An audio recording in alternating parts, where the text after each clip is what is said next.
People in Blackwater County, Ohio, don't like to talk about the woods once the sun goes down.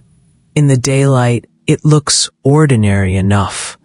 Tall trees swaying in the breeze, a narrow dirt road that cuts through the forest, and patches of fog that cling low to the ground during early mornings. But when night falls, the air turns heavier, colder, almost like the forest itself is holding its breath. Parents tell their children not to wander too far, not because of wild animals or hunters, but because of something much older, something that has been whispered about for generations. They call it the skin collector. Some say it's just a story created to keep kids from sneaking out at night, the kind of tale that spreads around campfires with nervous laughter. But the locals, the ones who have lived in Blackwater all their lives, speak the name with caution. For them, the legend isn't a joke, it's a warning. The first time most outsiders hear about the skin collector is when someone lets it slip after a few too many drinks. They'll lean in close, eyes shifting toward the tree line, and say, "Don't go in there after midnight. You might not come back the same." Then they'll laugh, but the laugh doesn't reach their eyes. It's the kind of laughter that covers fear. And if you ask them why, they'll tell you about footsteps. Footsteps that don't belong to you. People swear that when they walk too deep into the woods, they hear something trailing behind them, always a few steps back. At first it sounds like an echo, maybe just the crunch of leaves under your own boots, but then it keeps going even when you stop. One story comes from a hunter who claimed he was out late tracking deer near the marshes. The moon was high, the ground wet, and he knew he shouldn't have stayed out so long. He said he heard boots following him, heavy and slow. When he turned around, there was nothing. No animal, no man, just the trees pressing in around him. He hurried back to his truck, but the sound didn't stop. Step after step, always behind him.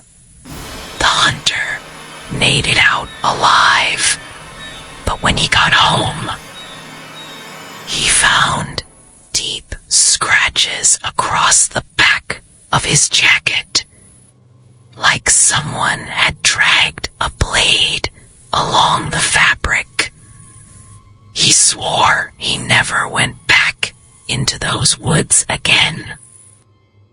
The skin collector isn't described the same way by everyone. Some say he's a tall, gaunt figure with arms too long for his body. Others claim he wears the skin of his victims like trophies, stitched together crudely, hanging from his frame like torn clothes. A few believe he doesn't even have a face, only a hollow mask of pale flesh that shifts when the moonlight hits it. Whatever the description, the common thread is always the same. He doesn't speak. He doesn't rush. He doesn't stop hunting once he's chosen you. Older residents in Blackwater County talk about missing people the way others talk about bad weather. It happens often enough that it's expected. A drifter here, a runaway there. Officially, They're filed as disappearances, with no suspects, no clear evidence. But the locals point to the woods. They say you can find scraps of clothing tangled in the underbrush, boots left behind without their owner, and sometimes, if you're unlucky, a strip of skin that looks too clean to be an animal's kill. Smooth, pale, and wrong. Not the work of wolves, not the work of bears. Something deliberate. There's an old woman who runs a diner near the county line. She tells a story about her cousin who vanished back in the 70s. He was young, rebellious, always ignoring warnings. One night, he told his friends he was going to spend the whole evening in the woods just to prove there was no such thing as the skin collector. They begged him not to, but he went anyway. The next morning, they found his car, abandoned on the dirt road, the door still open, the keys dangling from the ignition. They searched for days, weeks, but the only thing they ever found was his belt buckle lying in the mud, and beside it, a patch of skin that didn't look right. The sheriff said it was animal remains. The family never believed it. Some of the more superstitious locals believe the skin collector doesn't kill for food or revenge. They think he's building something, piece by piece, with the skin he takes. Maybe a second body, maybe a mask, maybe a way to look human again. They say if you hear him close, if you hear those footsteps behind you, you have only two choices. Run as fast as you can and pray you make it out. Or drop something personal, like a jacket or a shoe, and hope he takes that instead. It's a trade, a bargain to save yourself, though no one can say for sure if it works. Travelers passing through Blackwater County sometimes laugh at these stories. They don't believe in monsters, not in the age of cell phones and satellites. But the locals still lock their doors before dark, and they still whisper warnings to strangers who ask about shortcuts through the forest. Take the long way, they'll say. Don't cut through the trees. The long way might take an extra hour, but it's better than risking the woods, because once you step past the old oak tree at the forest edge, the one scarred with strange carvings, you're in his territory. And in his territory, the rules don't belong to you. There are moments, quiet moments, when you can almost convince yourself it's all just folklore. Then you hear about the hiker last summer who went missing without a trace. His tent was still standing, his backpack still full of food, but his sleeping bag was shredded open like something had clawed its way inside. Or the teenager whose bike was found leaned against a tree, the front wheel still spinning, but no sign of the rider. These things don't make it into the news outside the county. But inside, they're reminders that the legend is far from dead. The strangest part is that the skin collector is never seen clearly. People catch glimpses, shadows between the trees, movement just beyond the corner of their vision, the sound of branches snapping when nothing's there. It's almost like he wants to stay hidden, to be known only through fear and aftermath. And maybe that's the worst part. You never see him coming. You only know he's there because of the footsteps. Always behind you, always closing in. And so the legend continues. Parents warn their children, teenagers dare each other to test it, and outsiders dismiss it as nonsense. But Blackwater County remains a place where people vanish, where the woods feel heavier than they should, and where the silence after midnight is never truly empty. Because somewhere in that silence, something is waiting, patient and hungry, collecting what it needs. The skin collector doesn't care if you believe in him. He doesn't care if you laugh at the stories. All he needs is for you to take one step too far into the woods. After that, you're his. This version runs close to 1,000 words, with a steady buildup of atmosphere, lore, and chilling details, perfect for narration. Do you want me to continue? Developing Chapter 2 in the same detailed style, also around 1,000 words, so your full story script will be ready for YouTube. It was one of those nights when the rain didn't fall in gentle drops, but hammered against the windshield like tiny stones, each splash echoing louder in the emptiness of Route 9. The traveler had been driving for hours, his eyes burning from the headlights of the occasional passing truck, his nerves shot from the winding country road that seemed to stretch endlessly into darkness. His fingers gripped the steering wheel so tightly that his knuckles had turned white.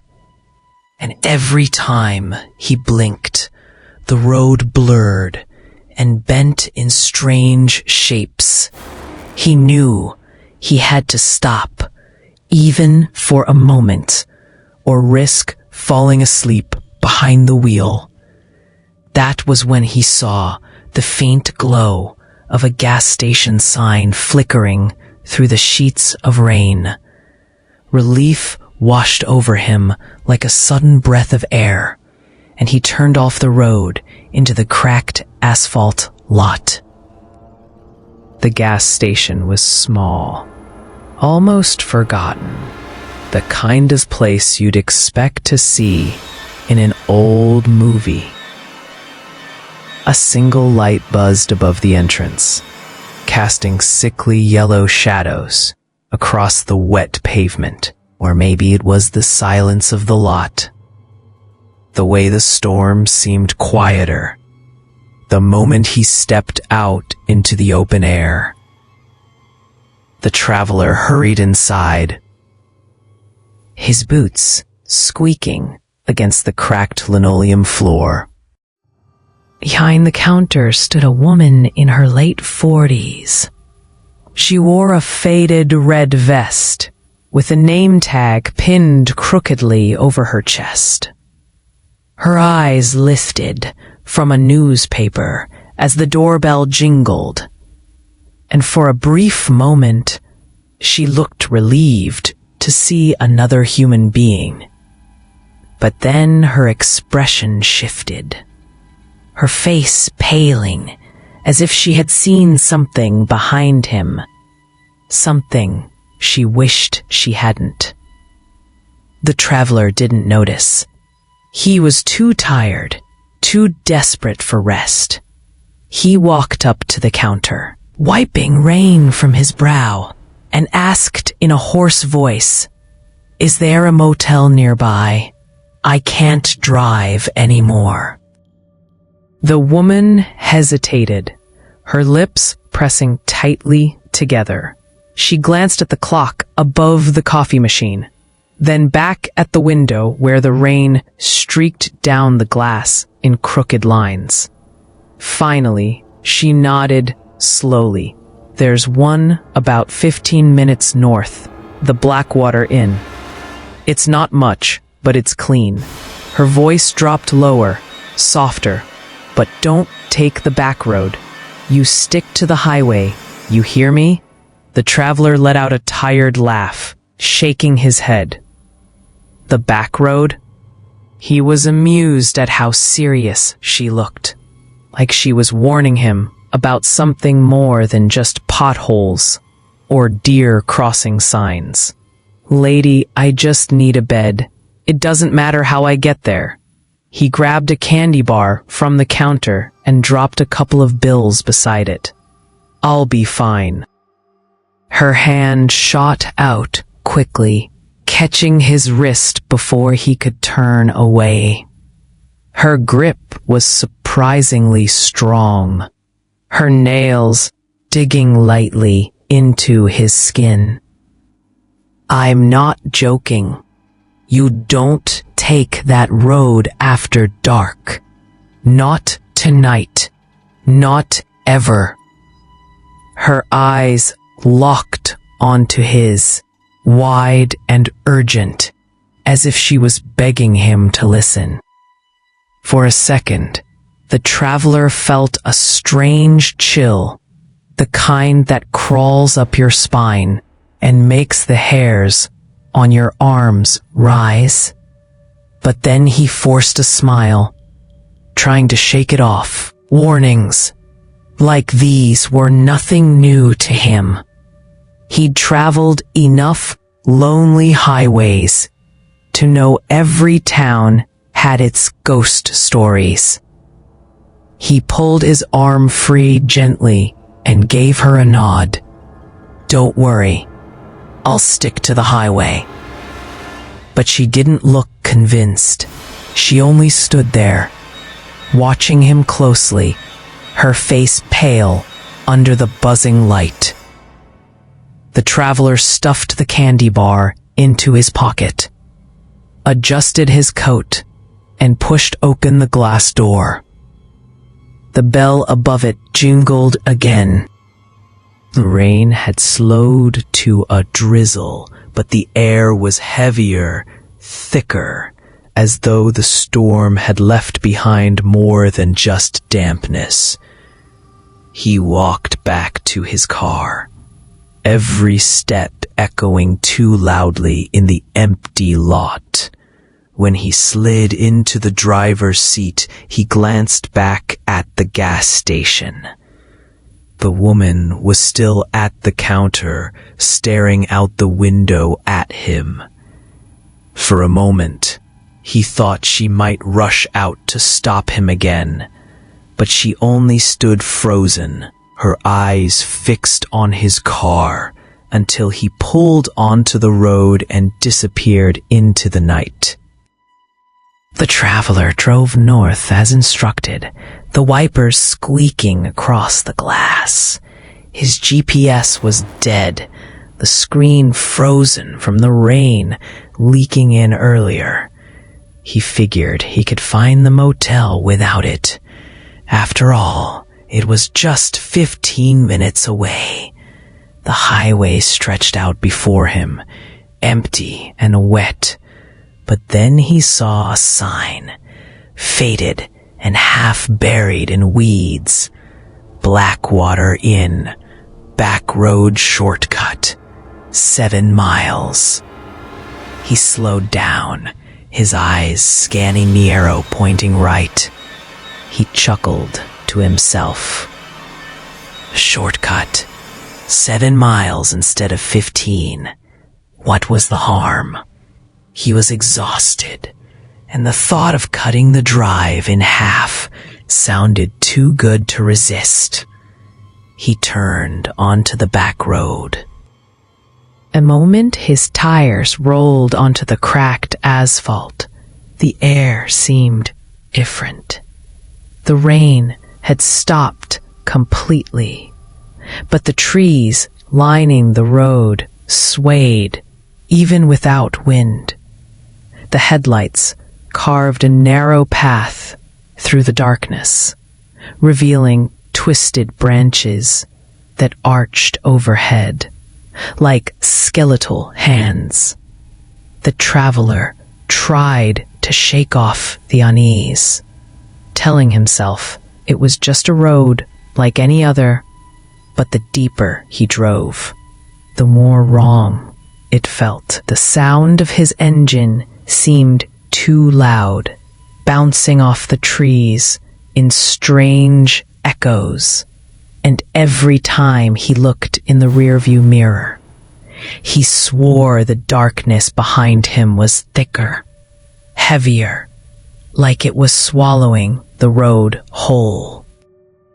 He lit the candy bar he'd bought from the station, trying to distract himself, but the chocolate tasted bitter, almost metallic.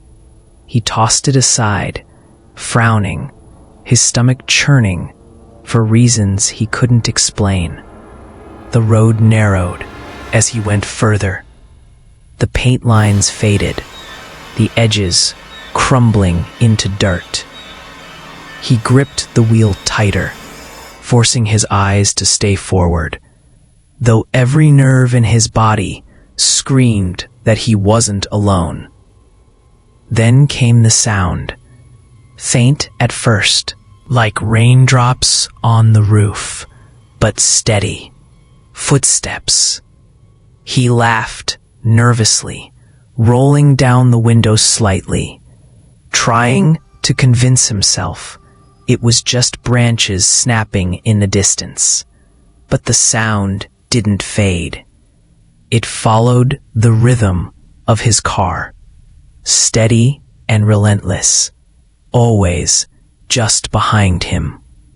He pressed harder on the gas, the car rumbling as it sped forward, but still the footsteps kept pace. His heart hammered in his chest. He flicked on the high beams, the light flooding the road ahead. That was when he saw it. Something standing on the shoulder, tall and thin, its skin pale and stretched tight like parchment. It didn't move as the headlights hit it. It only stood there, watching him pass. For a split second, he thought he saw its face, but it wasn't a face at all. It was a patchwork of torn skin, stitched crudely together, like a mask. A traveler slammed his foot on the accelerator, the car jerking forward violently. His eyes darted to the rear-view mirror, but the road behind him was empty, only darkness swallowing the trees. He told himself he imagined it, that fatigue was playing tricks on him, but the footsteps grew louder, echoing inside his skull. He reached the next curve in the road, gripping the wheel so hard his hands hurt. He never noticed the slick patch of mud waiting on the bend. The car skidded, tires screaming, spinning off the road into the trees. The last thing he remembered was the sound of tearing metal, the shattering of glass, and the echo of footsteps closing in, slow and patient. When rescuers came the next morning, they found the wrecked car half hidden in the brush, but the driver's seat was empty. No body, no blood, no trace of the man who had asked for a motel the night before. Only scraps of fabric clung to the branches nearby, wet and torn, fluttering softly in the breeze. This version runs around 1,000 plus words, with suspenseful buildup, vivid detail, and a chilling end, perfect for your horror storytelling format. Would you like me to make the narration-ready version too? With pauses, whisper cues, and emphasis notes so it flows naturally for your YouTube video? Blackwater County has a farmhouse that everyone knows about, but no one dares to enter. It sits on the edge of the forest, its roof sagging, its walls gray and splintered from decades of storms. The windows are shattered, glass long gone, leaving only empty holes that stare out like blind eyes. The doors hang broken on their hinges, and weeds twist up the sides of the building as though trying to drag it deeper into the earth. In the daylight, it looks like nothing more than a ruin, another forgotten house left behind when families packed up and moved to the cities. But at night, when the wind cuts sharp and the moon hangs low, the house breathes differently. People say you can see a faint glow inside, flickering like a candle that should have burned out years ago. Teenagers sometimes dare each other to go there. Every small town has its spot, the place where kids test their courage, where they prove they're not afraid of the dark. In Blackwater, that place has always been the farmhouse. The stories about it stretch back generations, each one stranger than the last. Some claim it was once the home of a family who disappeared overnight, leaving food half-eaten on the table and chairs pulled back as if they had risen mid-bite and walked out into the woods. Others whisper that the house belonged to a man who practiced things better left unspoken. Rituals, sacrifices, bargains that demanded more than blood. But the most consistent story is always the same. The skin collector uses it as his hiding place. Those who've tried to sneak in swear they saw movement inside. Not quick, ordinary movement, but slow and deliberate. Something dragging along the wooden floors. They say it looked like arms too long for a human body, bending wrong at the joints, hauling heavy sacks that sagged and leaked dark stains. Some thought those sacks were full of animal hides, but the smell told a different story. A sour, iron stench that clung to their clothes long after they ran. Most kids make it out, screaming, stumbling into the night, swearing never to return. But not all of them are so lucky. One boy never came back. His name is spoken quietly now, a reminder of what happens when curiosity turns reckless.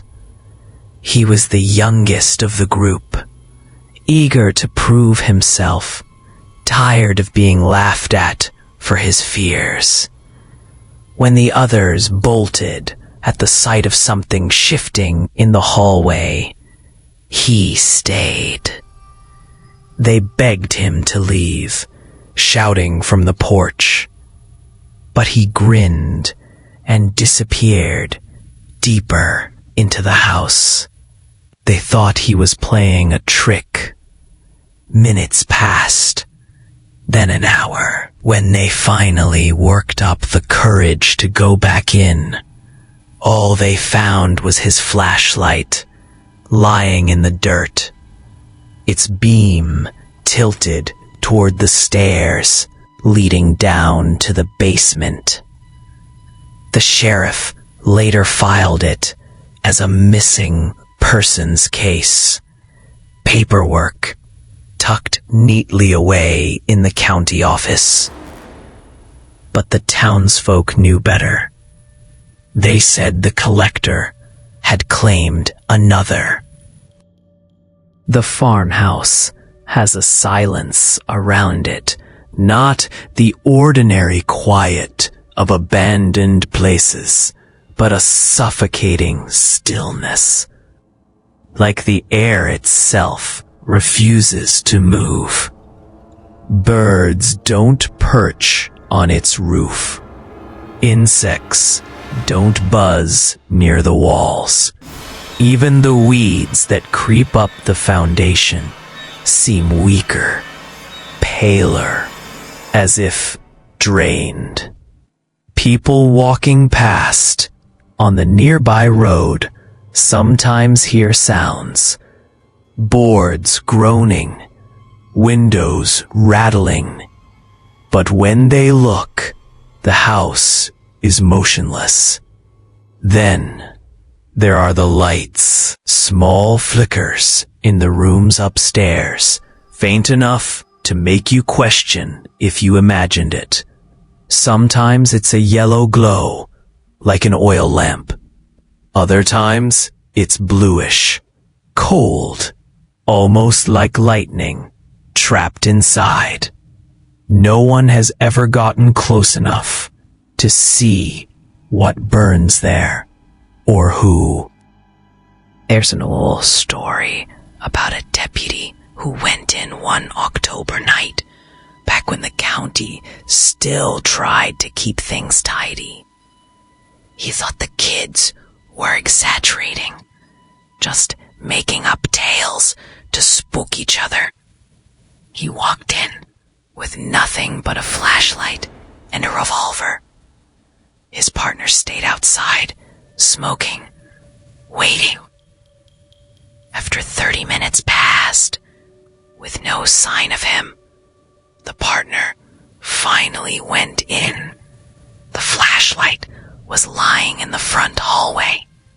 Beam pointed toward the stairs, just like the boys had been years before. The deputy was never seen again. His family left town the next spring, unable to bear the whispers that followed them. The locals whisper about what lies in the basement. They say that's where the collector does his work. They imagine tables covered in rusted tools, jars filled with things better left unnamed, skins stretched and hanging like laundry on lines strung across the room. Some claim you can still hear faint noises drifting up through the cracked windows on quiet nights, the scrape of something sharp across bone, the low hum of a voice that doesn't sound human. Others say the walls themselves seem alive down there, damp and pulsing, as if the house itself is feeding off what happens inside. Travelers who don't know the stories sometimes stop their cars on the roadside curious about the ruined house standing crooked against the trees. A few have tried to take pictures. Most of those pictures turn out strange, blurred, shapes in the corners that don't belong. One photograph, passed around town in whispers, showed what looked like a face pressed against the upstairs window. But it wasn't a full face. It was pieces, sewn together in rough patches, smiling too wide. The tourist who took it deleted the photo the next day. He left town immediately, never to return. People wonder why the house hasn't been torn down. The truth is, attempts have been made. Years ago, a demolition crew was hired to bring it down. They arrived in the morning, but by afternoon, their equipment malfunctioned. Bulldozers refused to start. Chains snapped, and one worker swore he felt a hand on his shoulder, though no one was there. They left before sundown, refusing to continue. Another attempt ended when a fire mysteriously broke out in the yard, circling the house, but leaving it untouched. After that, the county stopped trying. They let the house rot, as if acknowledging that some things are beyond human control. Now, kids only talk about it in whispers. Adults cross the street when they walk past. And when the missing boy's mother owes to the diner, she avoids looking toward the woods, where the farmhouse waits. Everyone knows the truth, but pretends not to. It's easier to live that way.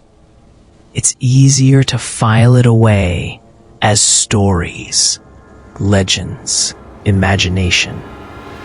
But every once in a while, someone disappears near that stretch of land, and the whispers start again. They say the collector doesn't need to hunt every night. He's patient. He waits in the house, dragging his sacks across the floor, patching his collection piece by piece until it's complete. A farmhouse is more than just abandoned wood and stone. It is a wound that never heals, a place where the boundary between story and reality has already broken. The sheriff may call it a missing persons case, neat and tidy in official records. But the townsfolk of Blackwater County know better. They know that inside that farmhouse, something is alive. Something stitched together from the remains of those who dared to step inside. And it's still waiting. Light flickering in the windows. Arms dragging across the floor. Listening for the sound of new footsteps coming through the broken door. This expansion brings the farmhouse to life as a terrifying centerpiece of the legend. With history, atmosphere, and multiple chilling anecdotes, running about 1,000 plus words. Would you like me to continue developing Chapter 4 in the same way? Another long, detailed 1,000 plus words? So your script builds into a full-length horror story for YouTube. Victims who disappeared in Blackwater County were sometimes found weeks later, shallow in the fields, as if the ground itself had spat them out. The earth never seemed to hold them down for long, as though whatever had placed them there only cared enough to cover them halfway. Farmers plowing their land would strike something soft with their blades, and when they looked closer, the color would drain from their faces. The bodies looked wrong, not simply dead, but ruined in a way no animal could cause. Parts of the flesh were missing, cleanly peeled away, as though someone had taken time with a knife, removing what they wanted carefully, piece by piece. Clothing would be shredded, bones sometimes cracked, but it was the absence of skin that made grown men stumble backward, whispering prayers under their breath. The sheriff's office tried to explain it away, talking about wild animals or freak accidents. Wolves, coyotes, bears, any excuse that might calm the public. But the people of Blackwater were not so easily fooled. They knew the marks, the cuts too clean to be teeth, too deliberate to be claws. They had seen them before, in stories whispered for generations. They called it the mark of the collector. Old folks sat in their rocking chairs and told younger ones the truth, their voices low so the night wouldn't carry it. The collector doesn't kill for hunger, they said, and he doesn't kill for revenge. He takes what he wants, the way a man might gather trophies. Not bones, not jewelry, but skin. He collects patches of it, the way others might collect stamps or coins. They claimed he used the pieces to build something in secret, sewing them together into shapes no one could fully describe. Some believed he was trying to rebuild himself, to cover a body too ruined to be whole. Others whispered that he was creating something new, a second figure stitched from the remains of his victims, a companion made of human fragments. No one has ever found the place where he works, but hunters swear they've stumbled close. They talk about trees marked with carvings that don't look natural, long slashes in the bark that bleed not sap, but something darker, stains that drip and crust in the shape of faces.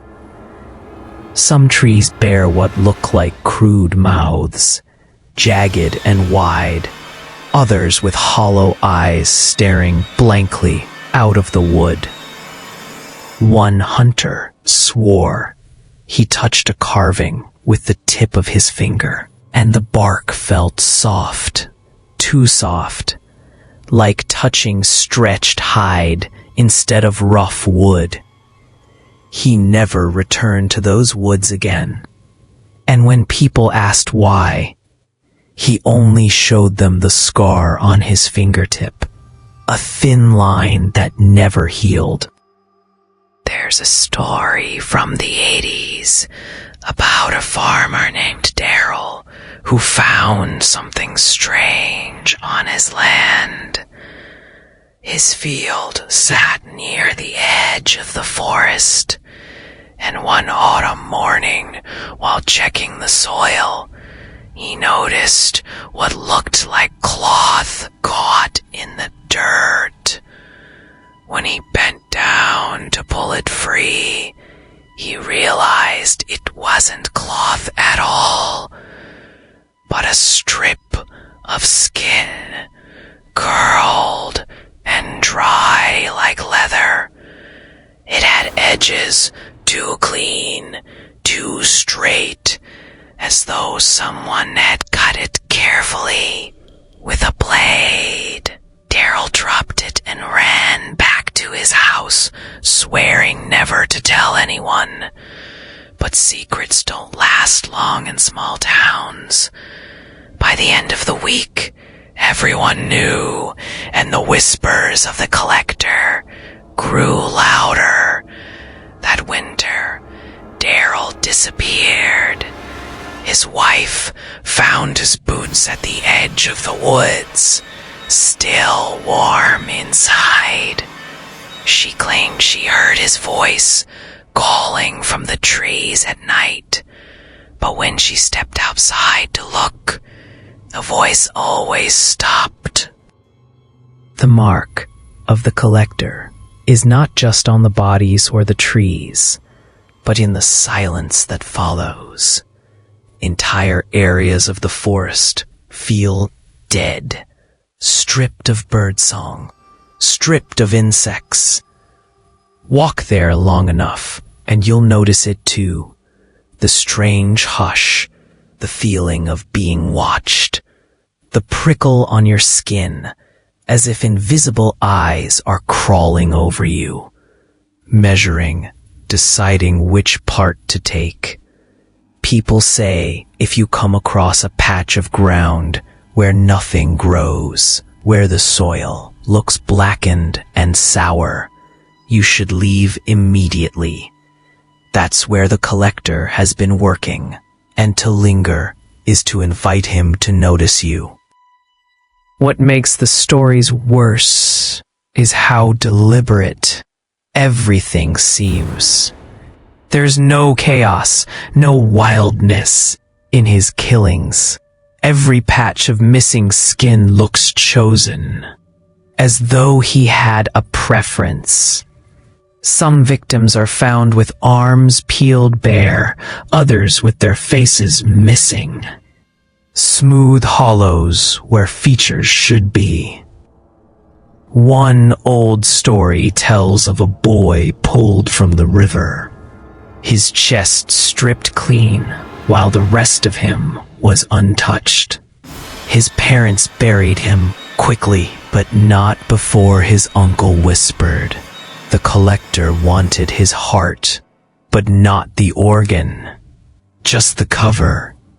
No one asked what he meant. Some claim they've seen him moving through the trees, tall and thin, his body covered not with clothes but with a patchwork of skin, stitched crudely with thick, dark thread. His arms dangle low, too long, his hands dragging the ground. In the moonlight, the seams shine wet, as though freshly sewn. No one ever looks long enough to describe his face, though a few say he wears many faces at once, layered over each other, shifting when he turns. And if you hear him, they say, it's not the sound of footsteps you should fear, but the faint scrape of a needle pulling thread, stitching even as he walks. The bravest hunters talk about stumbling into places that feel wrong. Small clearings with animal bones piled neatly, bark carvings that look like stitched mouths, scraps of skin hanging from branches like pale rags. They never stay long. One man admitted he found what looked like a bundle of cloth under a tree, but when he touched it, he realized it was an arm. The skin folded over itself like a discarded glove. He vomited on the spot and ran, swearing never to hunt again. His friends laughed at him at first, but when he showed them the small, round punctures on his wrist, marks that looked like stitches. They stopped laughing. The sheriff continues to file the cases as ordinary disappearances, unwilling or unable to admit the truth. Outsiders read about hikers gone missing, about dristers who never reached the next town, but they don't hear the details. They don't hear about the bodies that come back missing their faces, or the ones buried shallow, as though their killer wanted them found. But the townsfolk of Blackwater keep count. They know each victim, each mark, each piece taken. They know the collector is patient, methodical, and always adding to his work. At night, when the wind sweeps over the fields, some swear they hear faint voices rising with it. Not cries for help, but murmurs low and broken, like 100 throats whispering through stitched mouths. They believe it's the sound of the collector's collection, the pieces he has sewn together, speaking in pain. No one dares to follow the sound, because everyone knows that if you find the lair, you won't return. You'll end up another patch in the dark quilt he's been weaving for decades, maybe centuries. The mark of the collector is not a mystery anymore. It's a message carved into the land, into the people who vanish, into the silence that spreads through the woods. It's a reminder that he doesn't kill quickly, doesn't kill carelessly. He chooses, he peels, he stitches, and he waits. And when someone stumbles too far into his territory, when someone laughs off the old warnings, he marks them. Once marked, there is no escaping. You become a part of his collection, whether you believe in him or not. This expansion of Chapter 4 runs 1,100 words, adding depth, local stories, gruesome imagery, and atmosphere for narration. Do you want me to continue Chapter 5, The Night of Screams, in the same detailed 1,000+ word style, so your YouTube script flows as a full horror saga? One fall night, when the air was sharp and the leaves rattled like dry bones in the wind, a group of friends decided to do something reckless.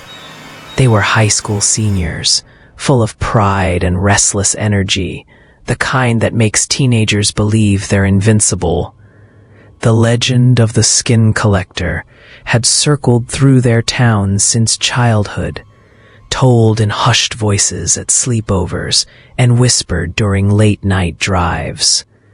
They laughed at it then, and they laughed at it now. Monsters weren't real, they said. Ghost stories were for children. To them, the abandoned woods at the edge of Blackwater County were nothing more than a backdrop for dares and late-night pranks. That night, they brought a tent, a cheap camcorder, and a plan to prove once and for all that the legend was just another story meant to scare kids. The group set up camp near the forest line, not far from the rotting fence that marked the county's oldest farmland. The sky was a heavy gray, the moon hidden behind swollen clouds. The boys joked loudly as they hammered stakes into the ground, while the girls rolled their eyes, more annoyed at the cold than at the eerie silence pressing in around them. They lit a fire, passed around soda cans they pretended were beers, and filmed each other, making exaggerated, scary faces for the camera. Every time a branch snapped in the distance, someone would shout, "It's the collector," and the rest would break into nervous laughter. They kept their voices loud, as if volume alone could drown out the unease growing in their stomachs. By midnight, the fire had burned low, and the forest had swallowed nearly all sound. No crickets, no owls, no rustling of small creatures in the underbrush, just silence, thick and smothering. The camcorder sat propped on a log, its red recording light blinking like a watchful eye. The friends had crawled into their tent, zipped it shut, and stretched out in sleeping bags, though no one truly slept. They whispered and giggled, daring each other to go outside and touch the tree line, but no one moved. Slowly, the voices faded, and only the sound of breathing remained. Sometime around 2 a.m, the camcorder caught something strange. The first sound was faint, almost gentle. Heavy breathing just outside the thin fabric of the tent. Slow, deep inhales, followed by guttural exhales, too heavy to be the wind, too human to ignore. The breathing circled, moving from one side of the tent to the other, pausing now and then, as if listening. Inside, the friends stirred, their whispers now shaky, their laughter gone. Someone asked, "Do you hear that?" The tape picked up their voices, tight with fear. Then came the scratching. Long, deliberate strokes against the nylon. Claws or nails dragging from the top of the tent to the bottom. At first, the kids tried to convince themselves it was a raccoon, maybe a stray dog. But the sound was too steady, too intentional. It traced the outline of the tent, slow and careful, like fingers feeling the shape of what was inside. The friends froze, their breaths shallow.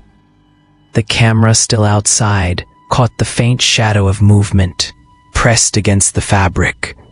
Something tall, something thin, its arms stretching lower than they should have. One of the boys, desperate to prove his bravery, unzipped the tent halfway and thrust his flashlight outside. The beam swept across the trees, catching nothing but trunks and fog. He laughed nervously, saying, "See? It's nothing." But the light wavered, and his laughter cut short when the beam hit the ground just a few feet away. There, in the wet dirt, were footprints. Not boots, not shoes. Bare feet, long and narrow, the toes spread unnaturally wide. They were fresh, water pooling in their indentations, and there were too many of them, scattered in a circle around the tent, as if someone, or something had been pacing there for hours. The boy zipped the tent shut again, his face pale. No one spoke after that. The camera recorded the faint sound of crying, muffled under the others' shushing. Minutes passed like hours. Then, suddenly, there was a loud snap, like wood breaking under immense pressure. The kids jolted upright. The breathing returned, louder now, right against the tent wall. A voice, shaking and terrified, whispered into the dark, "He's right behind us." The camera footage grew erratic after that. The tent flung open, the beam of a flashlight swinging wildly through the trees.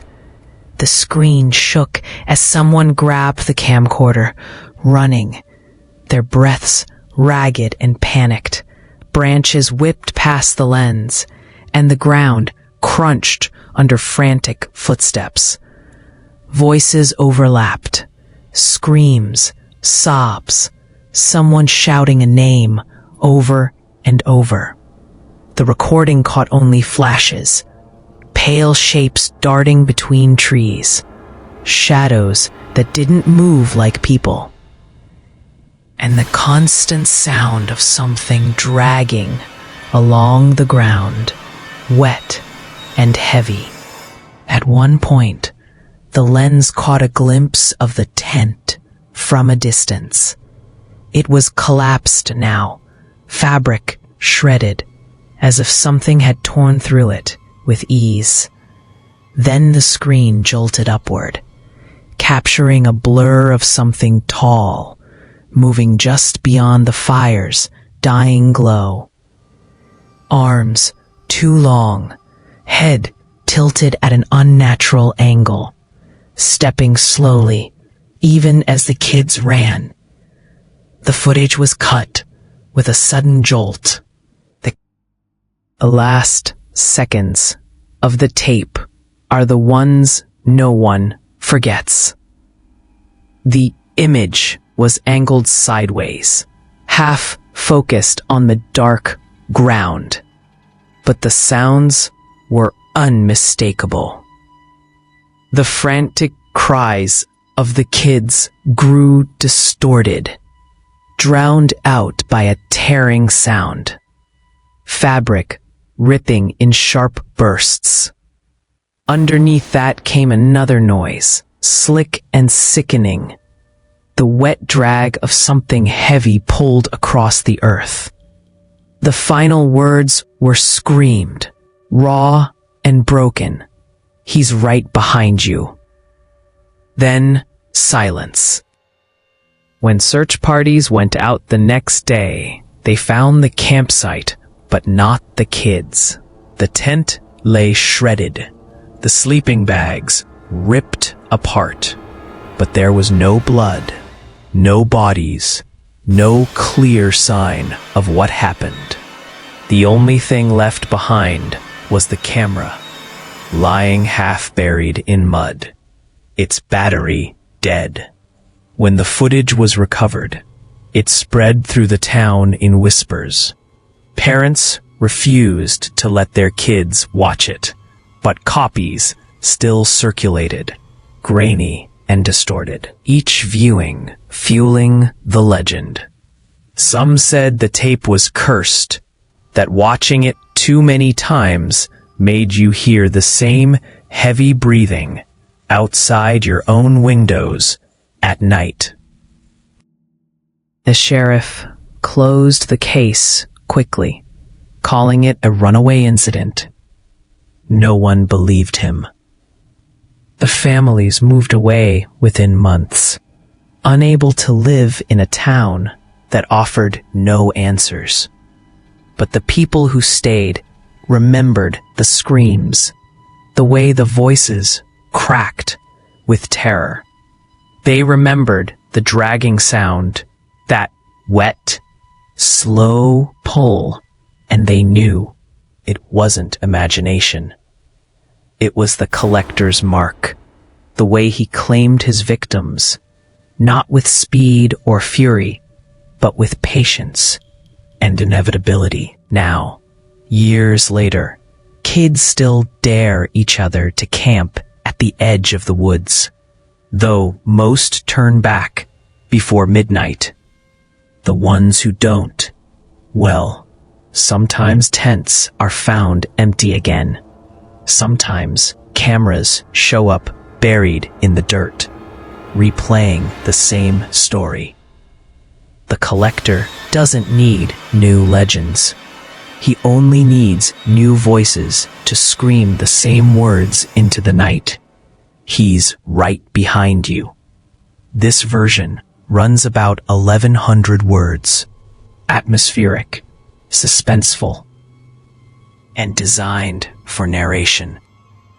Do you want me to also expand Chapter 6, The Warning, in the same way, so your whole horror saga becomes a complete, long-form script ready for your YouTube video?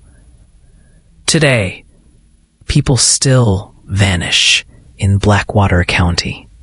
Not every week, not every month, but often enough that the silence around it feels heavier than the numbers themselves.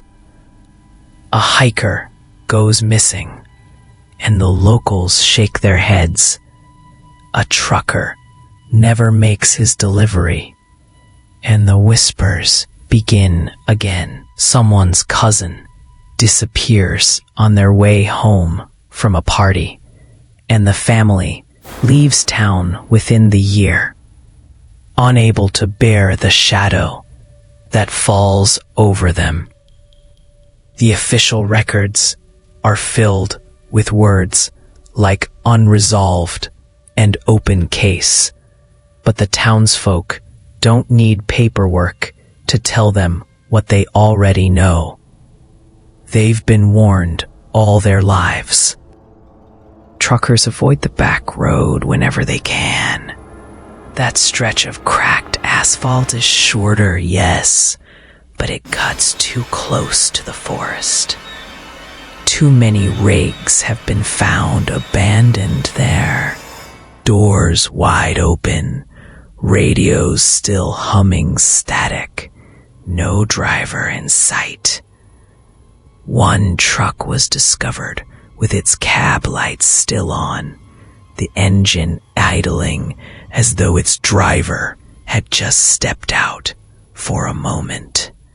But there were no footprints in the mud, no sign of where he went, only a piece of fabric, torn and stiff, caught on the door handle as if it had been peeled away from someone's jacket or their skin.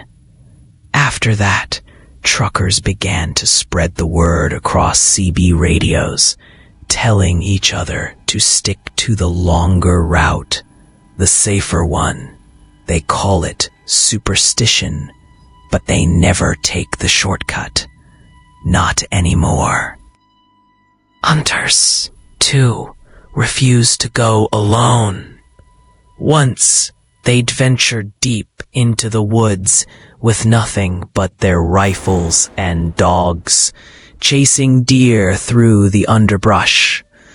Now, they travel in pairs, sometimes in groups, always keeping one another in sight. Dogs won't cross certain parts of the forest.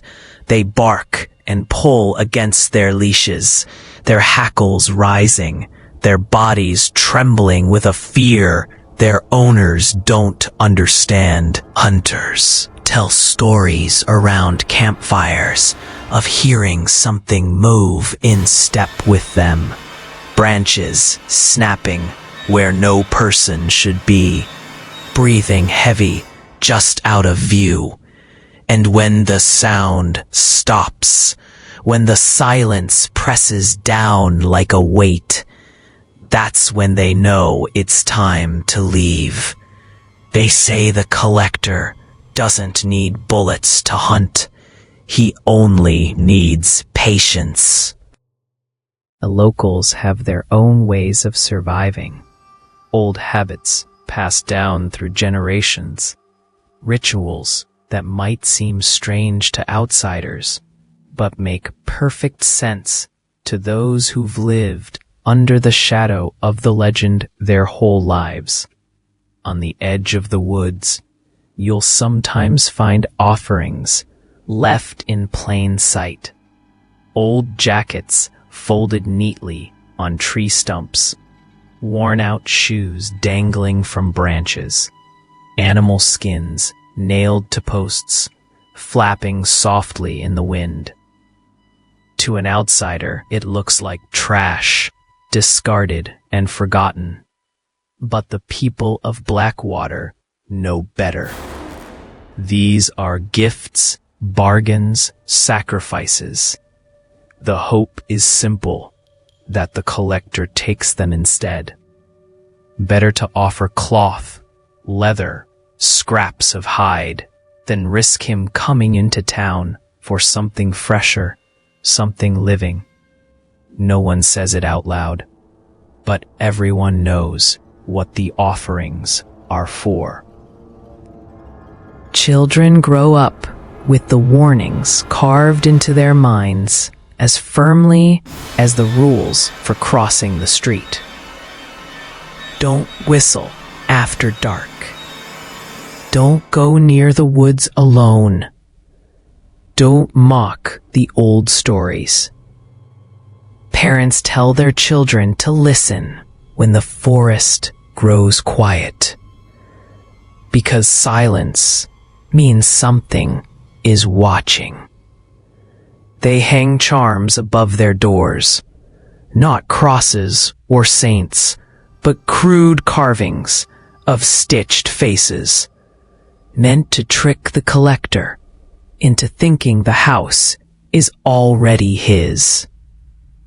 Outsiders laugh when they see them, calling it superstition, but the locals don't care. They know those faces are not for decoration. They're for survival.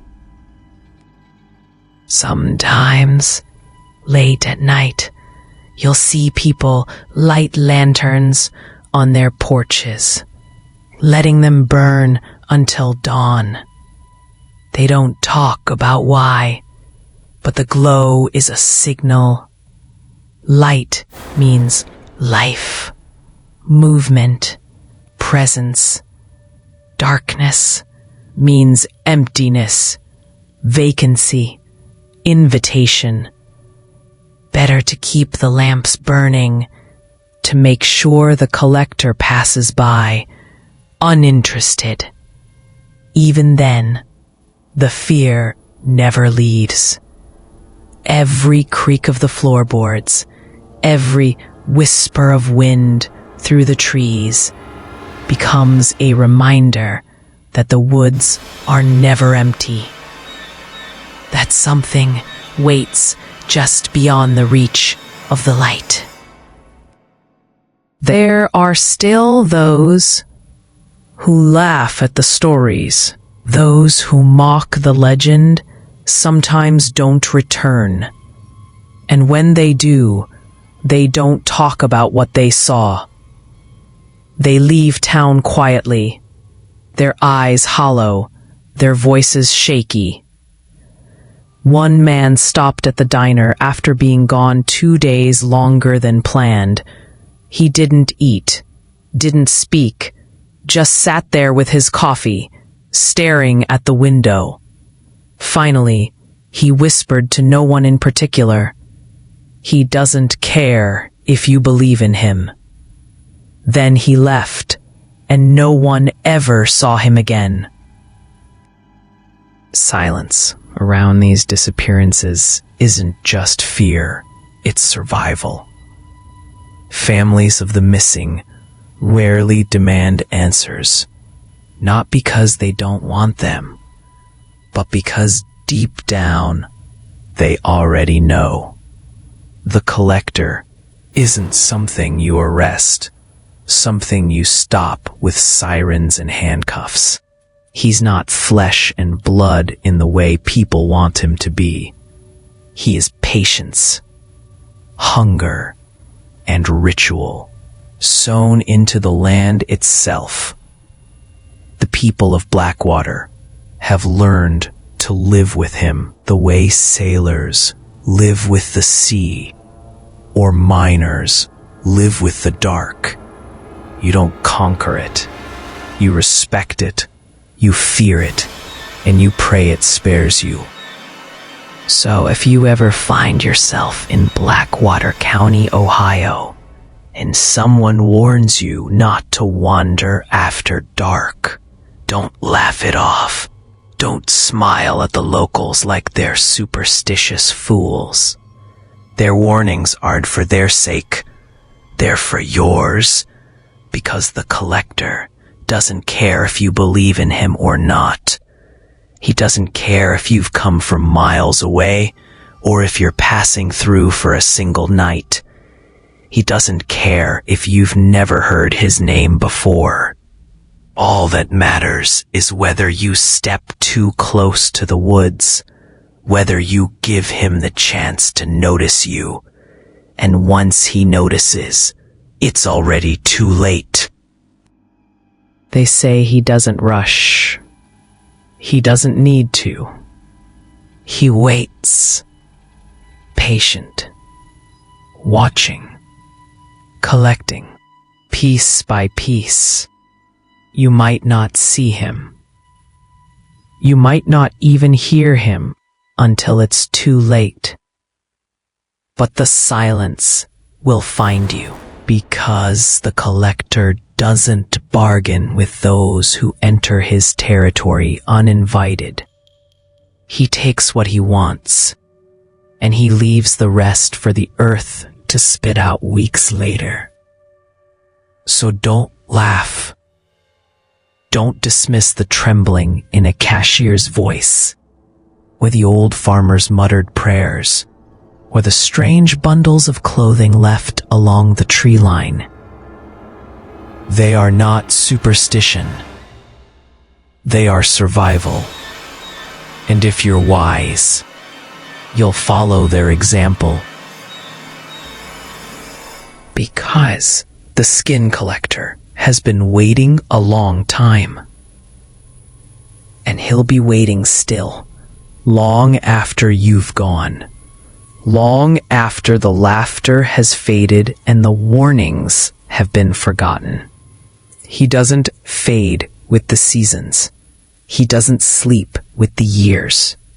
He's part of Blackwater County now, as real as the trees and the soil, and the silence that falls after midnight. And if you find yourself there, standing on the edge of those woods, hearing nothing but the pounding of your own heart, you'll understand the truth that every local already knows. The collector doesn't need your belief. He doesn't need your permission. He doesn't even need your fear. He only needs you to take one step too far. After that, he's already waiting.